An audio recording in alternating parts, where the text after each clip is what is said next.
पहली तस्वीर उत्तर प्रदेश के हमीरपुर की। हाँ, ये वही उत्तर प्रदेश है जहाँ डबल इंजन की सरकार है। यहाँ न जाने कितने कितने हाईवे हर साल ही बन रहे हैं, लेकिन एक स्कूल की सड़क नहीं बन पा रही है, इसलिए बच्चों को 5 किलोमीटर तिरंगा यात्रा निकालनी पड़ रही है। सरकारी स्कूल की बच्ची बस के आगे लेट गई। कहीं दाल के नाम पर पीला पानी परोसा जाता है, चावल के नाम पर कीड़े परोसे जाते हैं। 6,20,000 बच्चों के भविष्य के साथ किया जाने वाला ये सीधा सीधा खिलवाड़ है।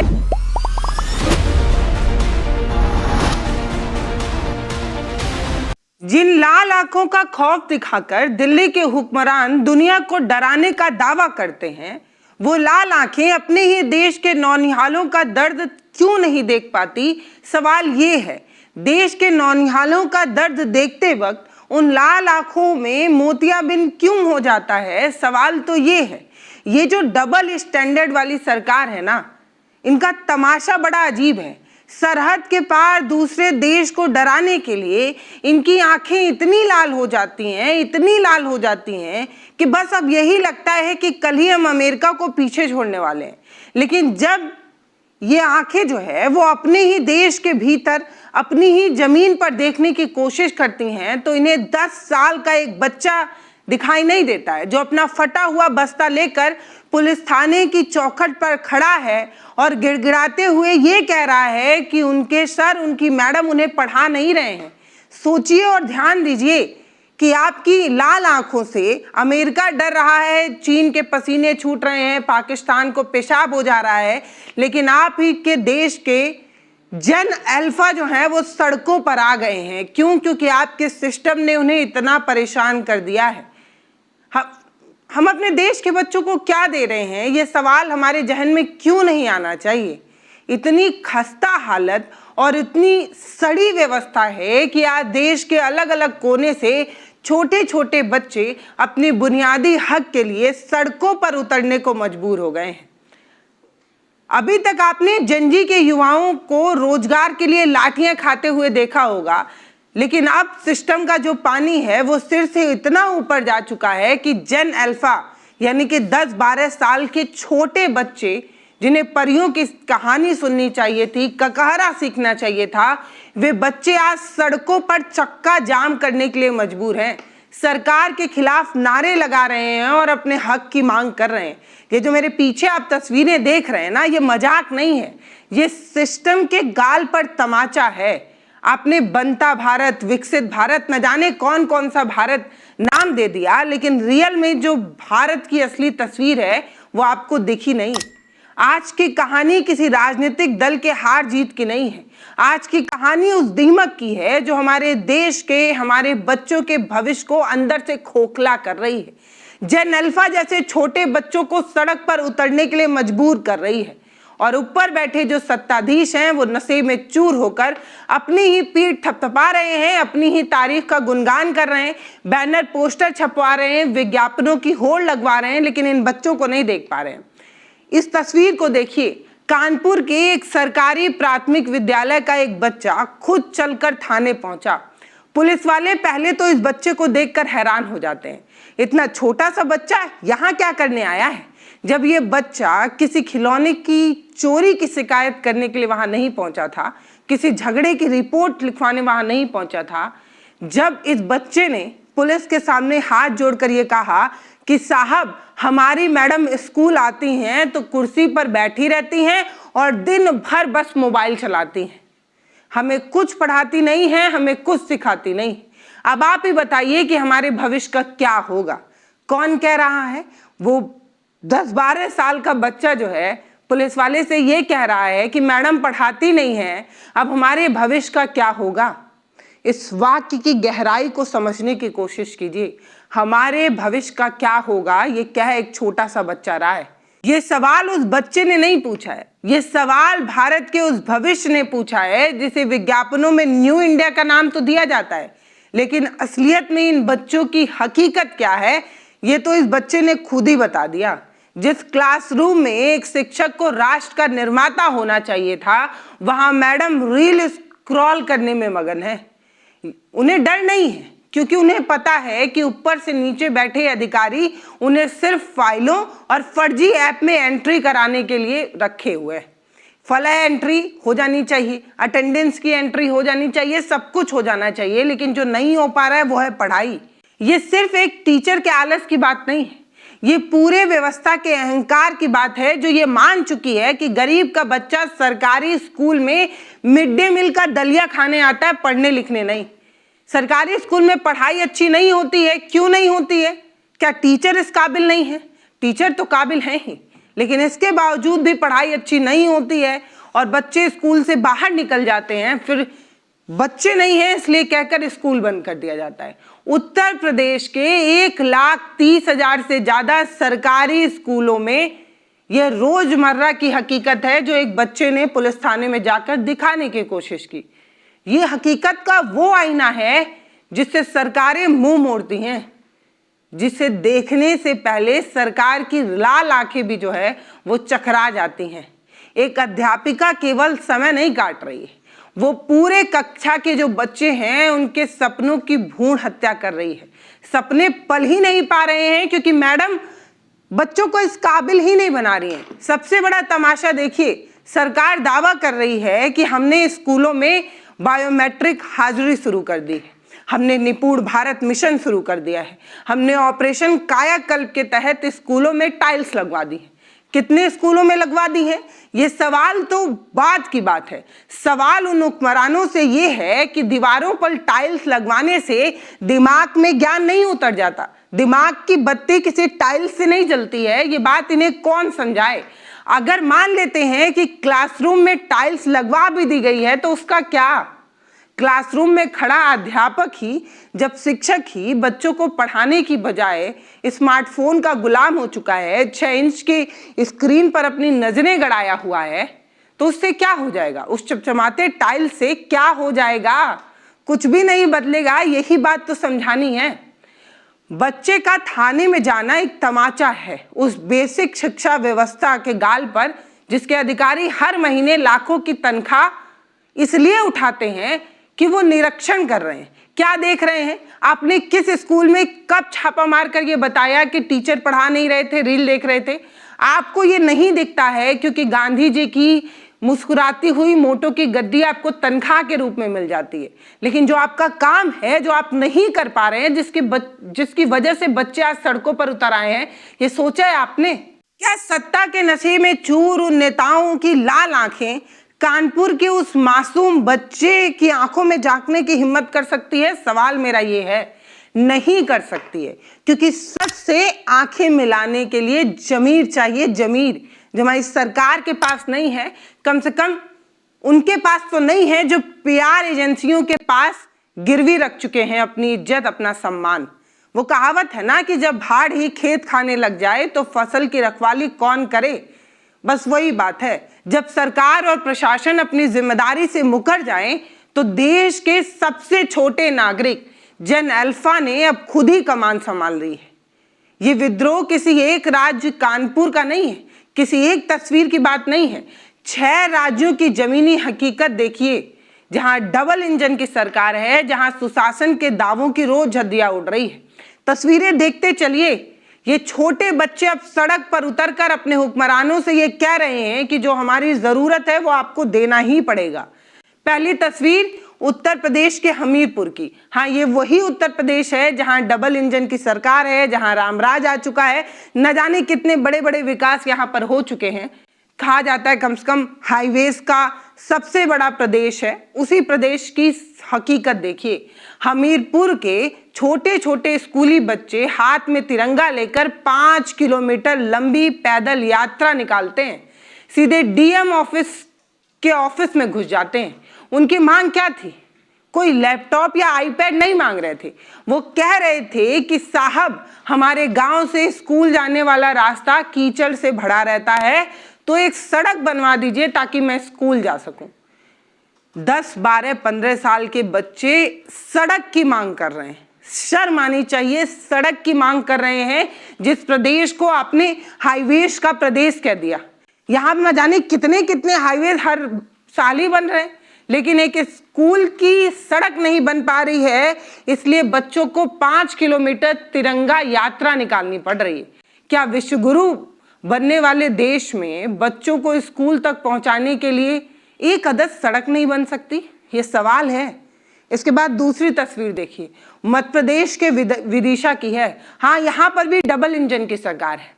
मध्य प्रदेश में जहाँ मामा भांजे के रिश्ते वाले चुनाव जीत जाते हैं, वहां के विदिशा में सरकारी स्कूल की बच्ची बस के आगे लेट गई।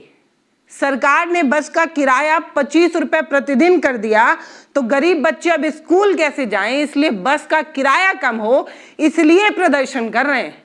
एक गरीब किसान अपनी बेटी को रोज 50 रुपए स्कूल आने जाने के लिए नहीं दे पाता है। उसकी तनख्वाह इतनी नहीं है, वो कहां से लाएगा कि 50 रुपए प्रतिदिन दे कि बच्चा स्कूल बस से जा पाए।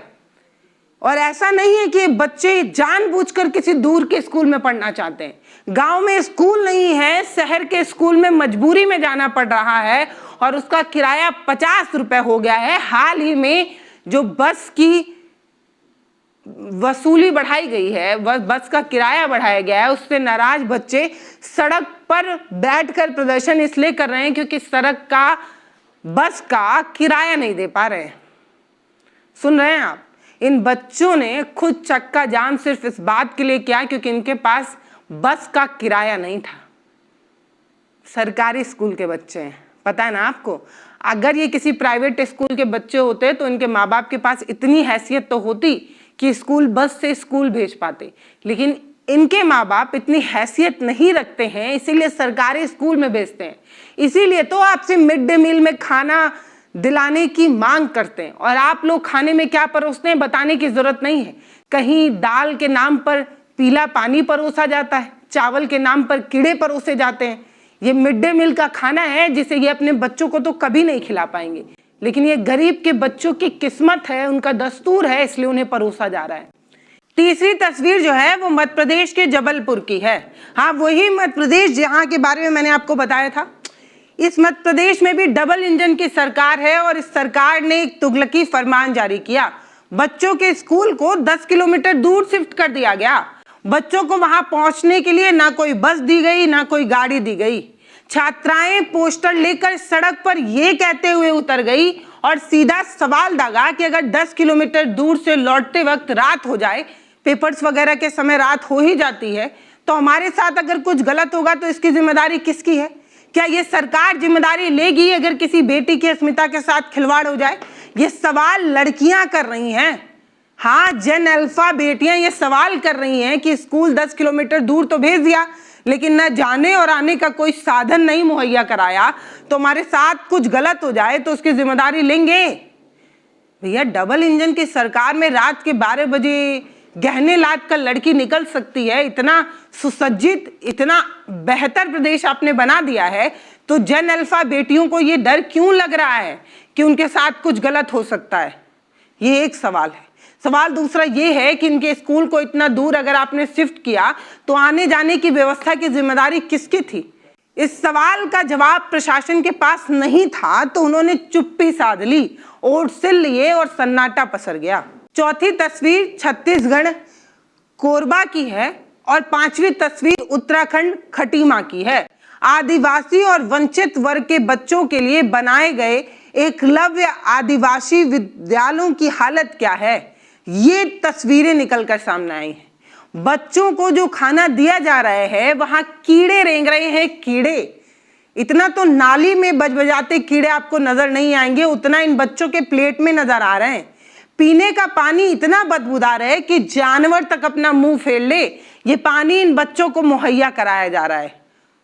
कोरबा के ये जो बच्चे हैं वो प्रिंसिपल और वार्डन को हटाने के लिए कई दिन तक धरने पर बैठे रहे। खटीमा में बच्चों ने भूख हड़ताल कर दी। इन तस्वीरों को देखिए, ये छोटे बच्चे हैं। आपको पता है मिड डे मील की योजना क्यों बनाई गई थी? ताकि बच्चे कुपोषित ना रहें, ताकि बच्चों को सभी पोषण, सभी मल्टीविटामिन सब कुछ मिल सके, इसलिए सरकार खाना मुहैया कराए। इन्हें दूध देना चाहिए था, पनीर देना चाहिए था, अंडे देने चाहिए थे, दालें देनी चाहिए थी, बहुत कुछ मिलना चाहिए था, लेकिन मिल जो रहा है वो शायद बताने लायक नहीं है। इतना गंदा, इतना वाहियात, इतना खराब। इसके बाद की तस्वीरें राजस्थान और बिहार की निकल के आई हैं। यहाँ तो बच्चों ने अपने ही स्कूल के गेट पर ताला जड़ दिया और बाहर बैठ गए। उनकी एक ही मांग थी, हमें मास्टर दो मास्टर। बिना शिक्षकों के स्कूल का क्या मतलब है? ये सिर्फ ईंट या पत्थर का एक ढांचा ही रह जाता है, स्कूल नहीं रहता है। जब इमारत खड़ी कर देंगे और वहां पढ़ाने वाला कोई नहीं होगा तो वो स्कूल है, भवन है, घर है, वो क्या है? स्कूल कहने के लिए कम से कम सरकार टीचर तो लाए, लेकिन यहाँ पर टीचर ही नहीं है। आप देख रहे हैं देश का नौनिहाल सड़क पर है। वो सड़क पर इसलिए है क्योंकि उसे पता चल गया है कि अगर वो आज चुप रह गया तो सिस्टम उसे अनपढ़ और जाहिल बनाकर छोड़ेगी। ये छोटे बच्चे अपने हक के लिए सड़क पर उतर रहे हैं। कोई टीचर की मांग कर रहा है, कोई अच्छे खाने की मांग कर रहा है, कोई सड़क बनाने की बात कर रहा है, कोई स्कूल दूर हो जाने की वजह से स्कूल नहीं जा पा रहा है इसलिए आंदोलन कर रहा है। तो ये तो वो तस्वीरें हो गई जिन तस्वीरों पर चर्चा नहीं हो रही है, लेकिन इन तस्वीरों को दिखाना जरूरी है जिन्हें छिपाने की खूब कोशिश है। अब जो आंकड़े मैं आपको दिखाने जा रही हूँ ये किसी विदेशी एजेंसी ने नहीं बल्कि भारत सरकार की अपनी शिक्षा मंत्रालय की UDISC 2024-25 की रिपोर्ट है। देश की सबसे प्रतिष्ठित शिक्षा सर्वे संस्थान प्रथम की असर रिपोर्ट जो है उसको ध्यान से देखिए। इस तस्वीर और इस आंकड़े को, तस्वीर आपने देख लिया, अब जब इस आंकड़े को आप देखेंगे तो आप धीरे धीरे समझ पाएंगे कि सरकार क्या करने की कोशिश कर रही है। उत्तर प्रदेश में करीब 9,500 स्कूल ऐसे हैं जहां कक्षा 1 से लेकर 5 तक, मतलब समझ रहे हैं 1 2 3 4 5 कक्षाओं में पढ़ाने के लिए केवल एक ही शिक्षक मौजूद है। अब आप अपना माथा पीट लेंगे कि एक टीचर 5 तक दर्जे वाले बच्चों को कैसे पढ़ा पाएगा।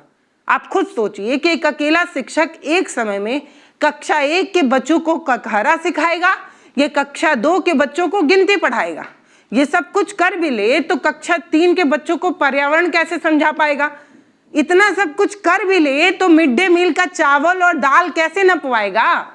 ये सोचिए, जब एक शिक्षक पढ़ाएगा और सरकार के मोबाइल ऐप में फोटो भी अपलोड करेगा तो पढ़ा तो नहीं पाएगा ना।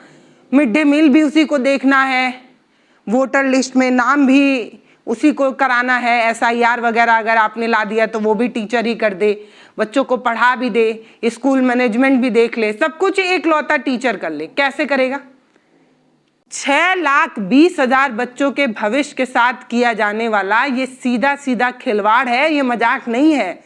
और ये किसी विपक्ष द्वारा जारी किया गया कोई एजेंडा वाला रिपोर्ट नहीं है। मैं फिर से कह रही हूँ, सरकारी एजेंसी शिक्षा विभाग की ये रिपोर्ट है। इतना ही नहीं, UDAIR की ये रिपोर्ट कहती है कि यूपी में 81% ऐसे स्कूल हैं जहां कागजों पर एक भी बच्चे का नाम दर्ज नहीं है, 0 एनरोलमेंट। लेकिन यहां पर 56 सरकारी शिक्षक मजे से तैनात कर दिए गए हैं, हर महीने पगार ले रहे हैं और मौज काट रहे हैं। दूसरी तरफ स्कूलों में 200 बच्चे हैं लेकिन एक मास्टर के दम पर पूरा स्कूल घसीटा जा रहा है। क्या बेसिक शिक्षा विभाग के आला अफसर को ये विसंगतियां दिखाई नहीं दे रही हैं? उन्हें दिख नहीं रहा है कि एक तरफ बच्चे इतना ज्यादा हैं लेकिन टीचर नहीं है, दूसरी तरफ बच्चे ही नहीं है लेकिन टीचर तैनात कर दिए गए। ये ट्रांसफर पोस्टिंग का ये जो सिंडिकेट है इसमें सबका हिस्सा बंधा हुआ है ना, इसीलिए शायद किसी को दिखता नहीं होगा।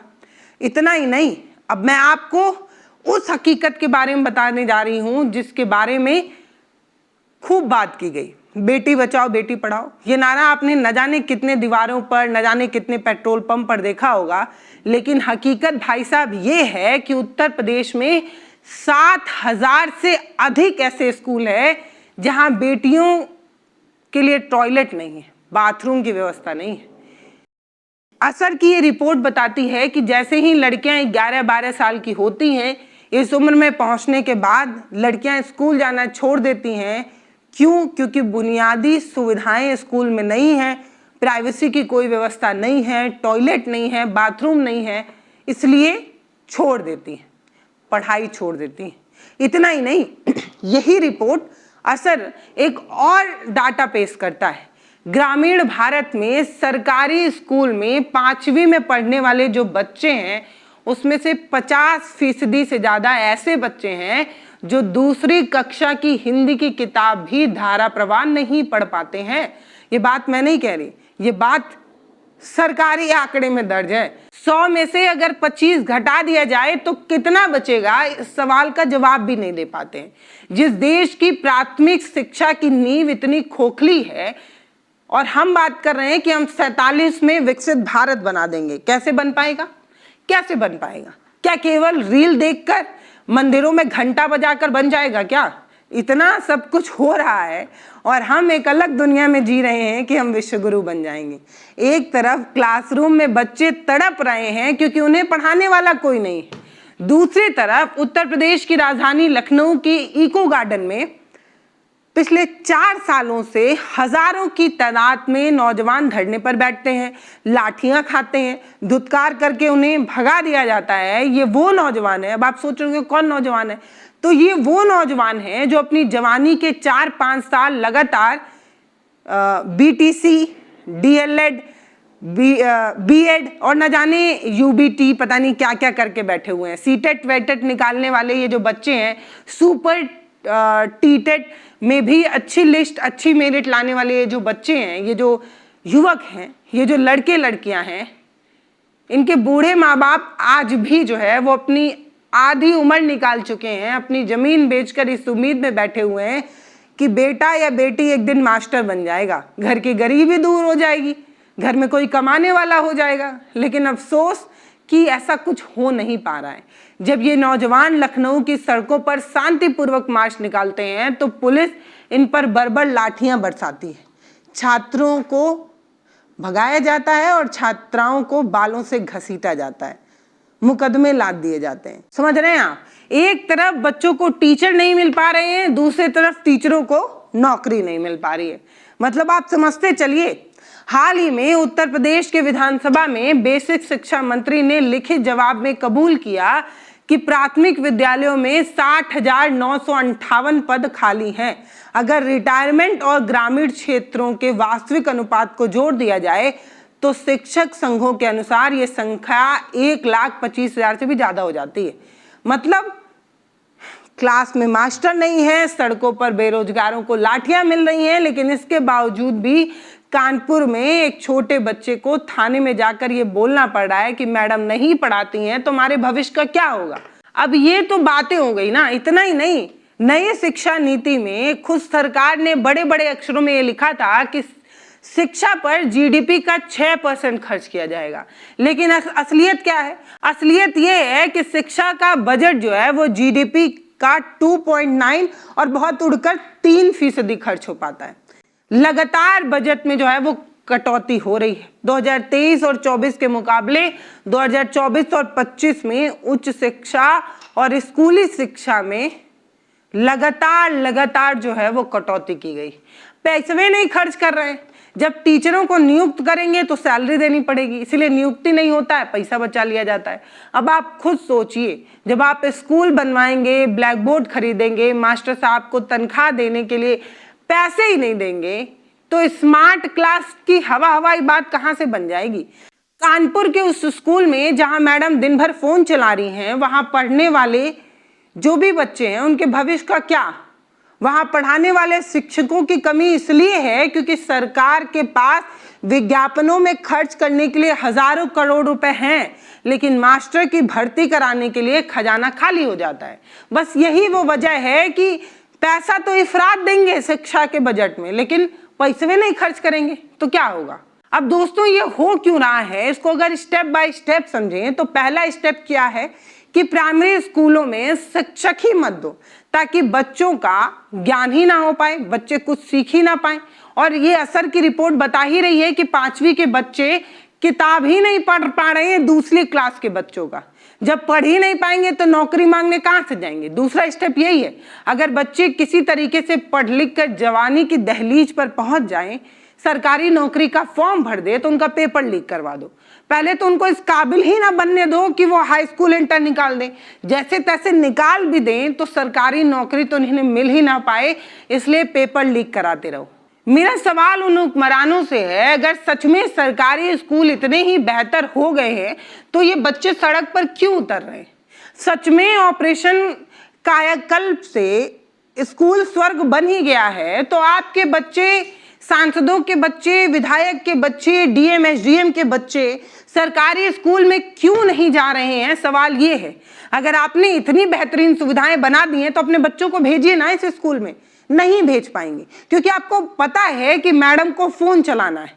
अगस्त 2015 में इलाहाबाद हाई कोर्ट ने एक ऐतिहासिक फैसला देते हुए ये कहा था, अदालत ने साफ शब्दों में कहा था कि उत्तर प्रदेश के मुख्य सचिव को यह आदेश दिया जाता है कि राज्य सरकार खजाना पाने वाले हर अधिकारी, हर नेता, हर जज, हर सरकारी कर्मचारी के लिए यह अनिवार्य होगा कि वो अपने बच्चों को सरकारी प्राइमरी स्कूल में ही पढ़ाएगा।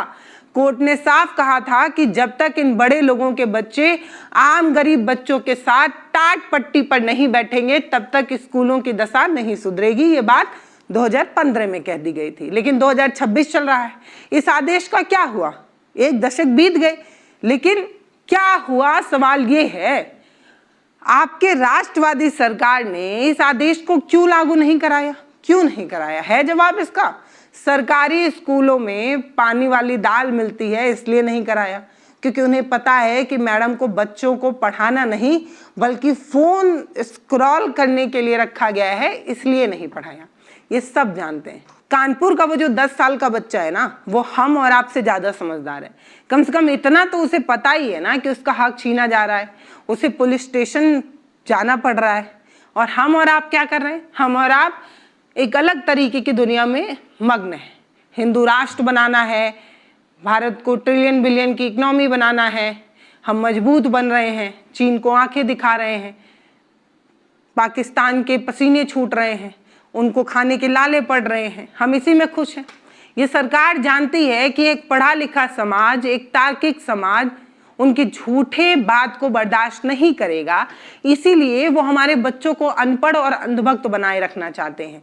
याद रखिए, स्कूल किसी भी देश की रीढ़ की हड्डी होती है। अगर रीढ़ की हड्डी टूट गई तो देश कभी भी सीधा खड़ा नहीं हो पाएगा। अगर देश सीधा खड़ा नहीं हो पाया तो ये दावे सब किताबी हैं। अगर आपको भी लगता है कि कानपुर के उस बच्चे ने, हमीरपुर की उन बच्चियों ने देश के करोड़ों छात्रों के साथ नाइंसाफी हो रही है, तो इस वीडियो को सिर्फ लाइक नहीं करना है, लाइक करने के अलावा इसे हर लोगों तक पहुंचाना भी है। हर परिवार, हर गांव, हर मोहल्ले के व्हाट्सएप ग्रुप में इसे भेजिए और बताइए कि कैसे सरकार हमारे बच्चों के भविष्य के साथ खेल रही है। उन्हें बताइए कि असली मुद्दा क्या है। उन्हें बताइए कि सवाल पूछना बगावत नहीं होता है। लोकतंत्र को जिंदा रखने की सबसे पहली शर्त ही यही है कि आपको सवाल पूछना आना चाहिए।